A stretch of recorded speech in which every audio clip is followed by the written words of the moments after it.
Welcome back after the break. और अब बात करेंगे, आपको लिए चलते हैं गुजरांवाला, जहां पर गुजरांवाला के इलाके मॉडल टाउन में मारूफ ताजिर के घर मुलाजमत करने वाली कमसिन बच्ची को मुबैना तशद्दुद के बाद कत्ल कर दिया गया। और पुलिस ने मारूफ ताजिर और उसके बेटे समेत 4 अफराद के खिलाफ मुकदमा भी दर्ज कर लिया। और पुलिस के मुताबिक कमसिन बच्ची मारूफ ताजिर मकबूल अहमद के घर मुलाजमा थी और 10,000 रुपये माहाना वो तनख्वाह पर काम कर रही थी। और फिर वाक़े के बाद मुलजिमान ने बच्ची की लाश उसके घर भी भिजवा दी। और पुलिस के मुताबिक वर्सा ने जिस्म पर तशद्दुद के निशानात देखकर पुलिस को इत्तला दी, जिस पर पुलिस ने लाश को तहवील में लेकर पोस्टमार्टम के लिए अस्पताल मुंतकिल कर दिया गया। कोई एक वाक़या तो नहीं है ये, बिल्कुल ऐसी है। इसके अलावा अगर बच्चों के हुकूक के ऊपर काम करने वाली गैर सरकारी तंजीम साहिल की बात कीजिए तो उनकी अगस्त की रिपोर्ट के मुताबिक 2024 में मुल्क भर में बच्चों के साथ बदसलूकी के कुल 1630 केसेस रिपोर्ट किए गए। इसके अलावा अगर साल 2024 के इब्तदाई 6 माह में बच्चों के साथ जिनसी ज़्यादती के केसेस की बात की जाए तो 862 केसेस उनके रिपोर्ट हुए हैं और अगवा के 668 और गुमशुदगी के 82 और कम उम्री की शादियों के 18 केसेस रिपोर्ट हुए। 6 माह के आदाद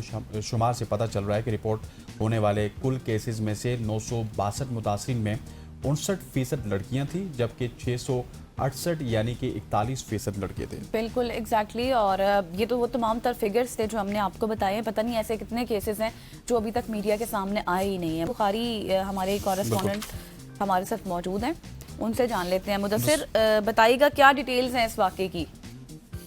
हाँ जी बिल्कुल, ये अफसोसनाक वाक़या जो है ये थाना मॉडल टाउन के इलाके मोहल्ला फैसलाबाद के रिहायशी एक मरूफ सनतकार हैं मकबूल अहमद, उनके घर में ये पेश आया है। रमजान के महीने में ये बच्ची इरम जो है, इसके जो वालिद हैं ये उन्होंने 10,000 के ऊपर इस बच्ची को सनतकार के घर बतौर मुलाजम जो है वो रखवाया था। उसके बाद मामला चलते रहे, मुख्तलिफ कात में उनके वालिद भी मुलाकात के लिए जाते रहे, लेकिन अचानक ही जो है इनको उसके वालिद आबिद को ये फोन गया कि आपकी बच्ची को हार्ट अटैक हो गया है और आपकी बच्ची जो है वो फोत हो गई है। तो उनके जो मकबूल अहमद साहब हैं उन्होंने उस बच्ची की लाश को जो है वो गुरसा के हवाले कर दिया, उनके घर भिजवा दिया। ये जो मैं बताता चलूं कि ये जो बच्ची है ये नौशहरा विरका के इलाके की रिहायशी है और ये काफी जो गरीब लोग हैं, इसकी वालदा जो भी है वो ये फोत हो चुकी है और इसके यानी मजबूरी तौर पर ये 2 बहनें और 1 भाई हैं। इनके जो वालिद आबिद साहब हैं उनको सांस का मसला है जिसकी वजह से वो कोई काम नहीं कर सकते। तो हम वापस आते हैं तो जब उनकी लाश को भिजवाया तो उसके जिस्म के ऊपर तशद्दुद के निशानात थे। सर के अंदर भी जो है काफी गहरा कट लगा हुआ था, जैसे लाश से लग रहा था जैसे किसी तेजधार आले से कुछ सर में कोई चीज मारी हो। उसके बाद जो इसकी फैमिली ने फौरी तौर पर नौशहरा विरका पुलिस को इतला कर दी और नौशहरा विरका पुलिस ने उसके बाद है फिर मॉडल टाउन पुलिस को इतला की। यहाँ से फिर ये टीमें मॉडल टाउन पुलिस की नौशहरा विरका पहुंची और बच्ची की जो लाश है उसको तहवील में लेकर DHQ अस्पताल मुंतकिल कर दिया। और उसके बाद इसका जो है अभी पोस्टमार्टम ठीक हो गया। बुखारी साहब, thank you so much for your details. Mudassir Bukhari साहब इस वक्त गुजरांवाला से हमारे साथ मौजूद, इस वाक़े के हवाले से हमें डिटेल से आगाह कर रहे थे। खबरदार आगे बढ़ते हैं और गिलगित बल्तिस्तान की बात करते हैं, जहाँ पे मौसमियाती तब्दीली से पैदा होने वाली आफात का सिलसिला जारी है।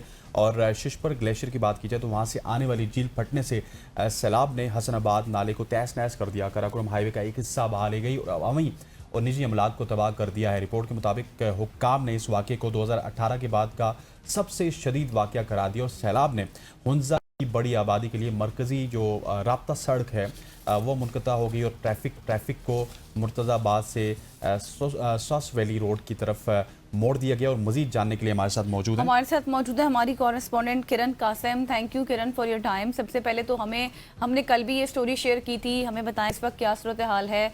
शिशपर ग्लेशियर पिघल रहा है, कितने सयाह वहाँ पर मौजूद हैं, कितने फंसे हुए हैं? Thank you so much. ABN news का भी शुक्रिया जो गिलगित बल्तिस्तान के मसाइल को उजागर करने में अपना एक अहम किरदार अदा कर रहा है इस वक्त। बिल्कुल गिलगित बल्तिस्तान जो है इस वक्त काफ़ी मौसमियाती तब्दीली के जद में है और मौसमियाती तब्दीली की वजह से यहाँ पे जितने भी मसाइल का सामना करना पड़ रहा है उससे ना सिर्फ आवाम मुतासिर हो रहे हैं बल्कि यहाँ के जो आने वाले जो सयाह हैं जो अंदरून मुल्क से और बैरून मुल्क से जो सयाह गिलगित बल्तिस्तान का रुख कर रहे हैं वो भी इस वक्त शदीद मुतासिर हुए हैं। اس وقت سب سے بڑا جو ایشو ابھی ہنزا میں آ رہا ہے، کیونکہ ہنزا بہت زیادہ ایک سیاحتی مقام، سیاحتی لحاظ سے بھی ایک منفرد مقام حاصل ہے. وہاں پہ سیاحوں کی بہت بڑی تعداد موجود ہوتی ہے. اور اس دن جب ہم ہنزا گئے تھے ششپر گلیشیئر پہ ہم نے جب وزٹ کیا تو وہاں پہ بہت سارے سیاح بھی موجود تھے اور وہ کافی ہمیں پریشان بھی نظر آ رہے تھے، کیونکہ ششپر گلیشیئر وقتاً فوقتاً وہ پگھلنے کا اس کا سلسلہ جو ہے وہ جاری ہے.